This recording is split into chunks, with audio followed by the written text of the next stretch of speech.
Alors, je commencerai par dire que le travail est une des valeurs fondamentales mises en avant dans le programme de la droite et du centre, et que favoriser demain les entreprises est un enjeu majeur, que ce soit des entreprises de petite taille ou de grande taille, qu'elles soient locales ou qu'elles soient mondiales ou internationales. Et donc, il y a nécessité demain de prendre des mesures d'abaissement des charges, parce que nos entreprises sont plombées aujourd'hui. Et par exemple, arrêter le CICE, qui est une usine à gaz, et le remplacer par justement une baisse de charges conséquente. Ensuite, il faut donner plus de liberté aux entreprises. Liberté dans la négociation des 35 heures qu'il faut supprimer et laisser à chaque entreprise, à chaque branche, la possibilité de les négocier.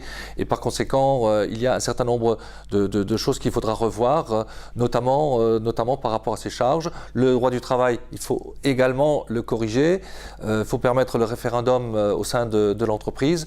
Il y aura effectivement une importance majeure à donner à l'entreprise. Et je pense que les mesures qui sont prévues dans notre programme permettront à nouveau une croissance, parce que le travail par l'entreprise, ce sera la croissance. Eh bien, est-il rien de plus stupide qu'un ministre de l'Agriculture qui ne sait même pas planter une salade? Je crois qu'il faudrait absolument rendre l'autorité aux gens de métiers compétents. Et pour cela, il faut une bonne protection des métiers par un retour aux corporations.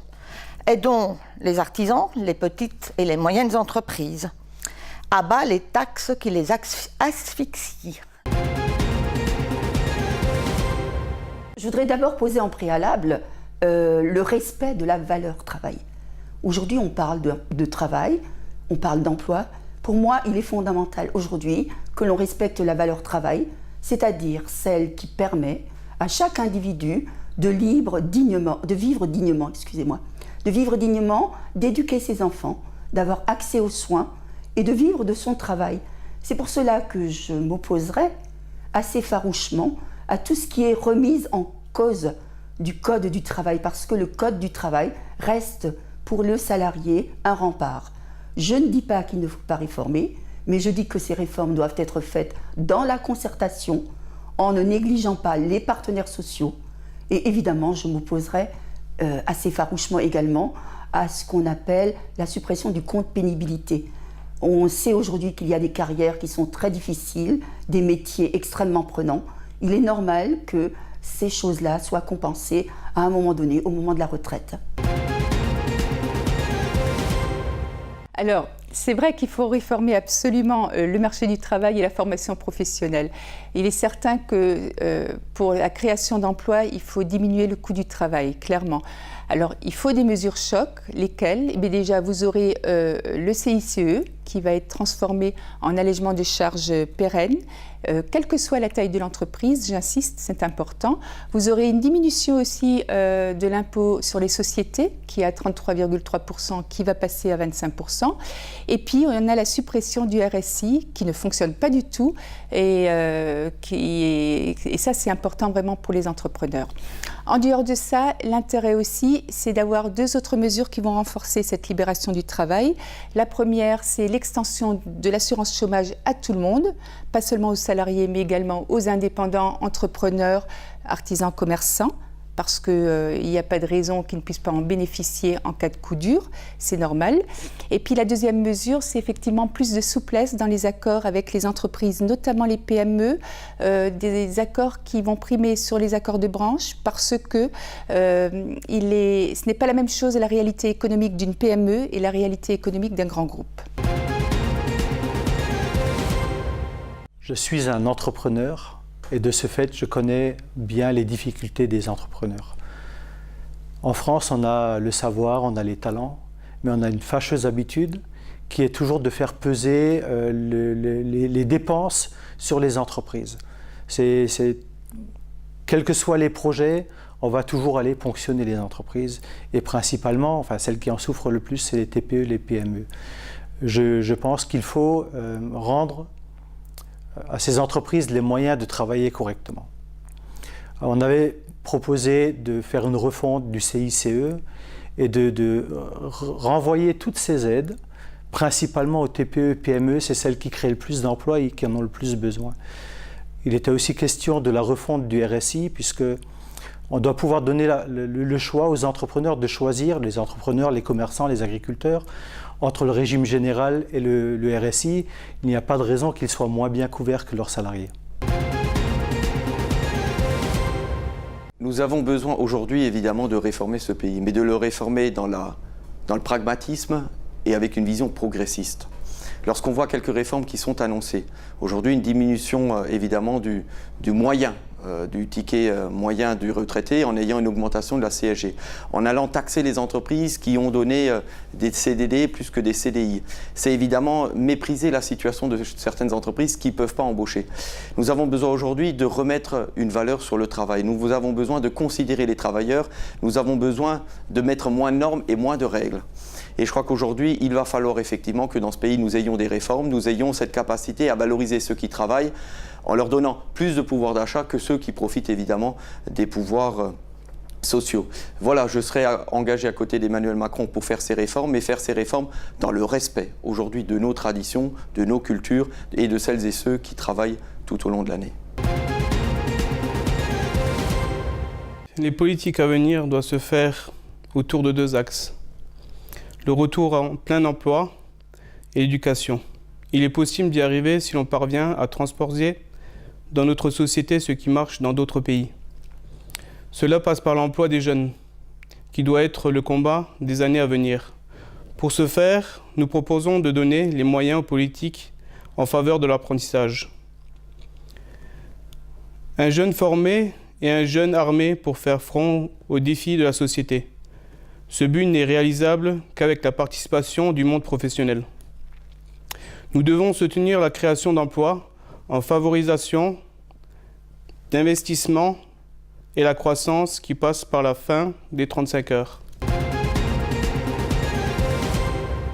Eh bien, on s'attend avec le nouvel gouvernement Macron et Philippe là, à de nouvelles attaques contre le Code du travail, y compris l'annonce des 120 000 suppressions d'emplois dans la fonction publique. Ça annonce rien de bon pour les travailleurs.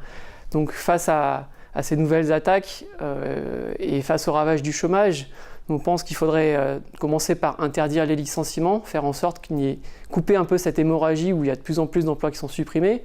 On l'a vu ici avec les 259 emplois qui étaient programmés chez Neuhauser, qui finalement ont été réduits à 150, mais c'est quand même une catastrophe pour cette entreprise. Et pour créer à nouveau des emplois, face à tous ces emplois qui ont été supprimés depuis des années, il faudrait répartir le travail entre tous, car il y a une partie des travailleurs qui sont surchargés de travail et d'autres qui crèvent au chômage aujourd'hui. Une entreprise comme Continental, par exemple, c'est un salaire versé, 2 salaires empochés par les actionnaires. Ces 2 salaires empochés par les actionnaires, ils pourraient servir à créer 2 emplois et donc des millions d'emplois à l'échelle du pays. Il y a 6 millions de travailleurs sans emploi dans notre pays. La peur du chômage est une muselière qui empêche les travailleurs, les ouvriers, de défendre leurs droits et de les réclamer. Et il ne faut pas mener la guerre aux chômeurs. Il faut relancer l'activité et créer des emplois. Par le protectionnisme solidaire, par aussi l'abrogation de la loi El Khomri, protéger les salariés dans nos entreprises locales pour éviter le chantage à l'emploi, tel qu'on l'a vu chez Smart ou chez Conti, créer 3,5 millions d'emplois par la réduction du temps de travail, travaillons moins pour travailler tous, par la transition énergétique, par l'agriculture paysanne, par des emplois dans la fonction publique, par des contrats jeunes, interdire les licenciements boursiers et instaurer une politique créatrice de nouveaux emplois par une formation professionnelle efficace et efficiente. Alors, pour la réforme du travail et les mesures pour l'emploi, je suis pour, dans un premier temps, et c'est vraiment mon grand axe de travail et de projet, pour le bilinguisme, pour permettre aux jeunes de chercher du travail en Allemagne.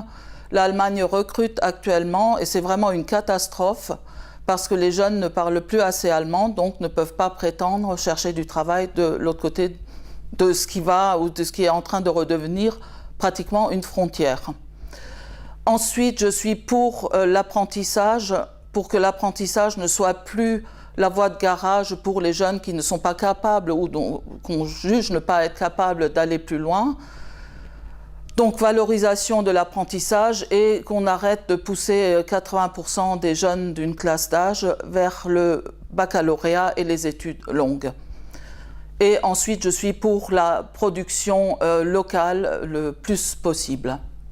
Voilà, donc surtout le bilinguisme et surtout ouvrir les portes pour l'emploi, entre autres pour les jeunes. Alors d'abord, pour l'emploi, il faut des mesures fortes. Nous préconisons qu'on arrête d'abord l'ensemble des licenciements, c'est-à-dire stop à tout licenciement.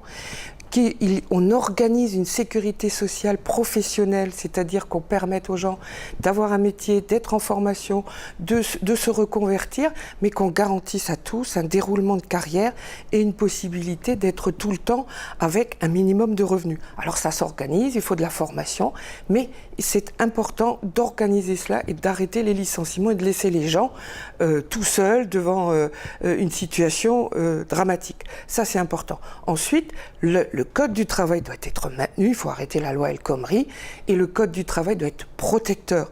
Il doit protéger les gens, il doit améliorer les conditions de travail, de salaire. C'est hyper important. Première chose, ça m'évoque, c'est la loi Khomri.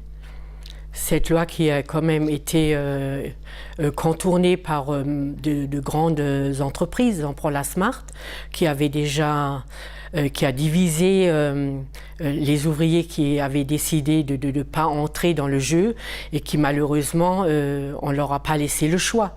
C'est-à-dire c'est l'épée de Damoclès au-dessus de la tête, et quand vous avez des gens que vous interpellez quand ils sortent de l'usine en leur demandant et alors, qu'est-ce qui s'est passé? Ils vous répondent, madame, je n'ai pas le choix, j'ai une famille à nourrir, j'ai un crédit à payer, j'ai un loyer, et ils sont obligés d'accepter. C'est-à-dire que, pour moi, je trouve que on retourne en arrière. C'est quelque chose qui est terrible, et puis on met les gens qui travaillent contre le mur. Ils n'ont pas le choix. Et je trouve que c'est pas normal d'en arriver là. Et moi, je suis tout à fait contre cette loi. Cette loi devrait être carrément supprimée. Nous souhaitons soutenir l'installation et le développement de nos entreprises industrielles et artisanales en leur apportant un accompagnement personnalisé et des aides qui leur permettront de maintenir et de créer des emplois sur nos terroirs. Et on souhaiterait reconvertir des anciennes friches. Toutes ces mesures, elles seront financées contre la lutte de la fraude fiscale et le contrôle des aides sociales, en fait.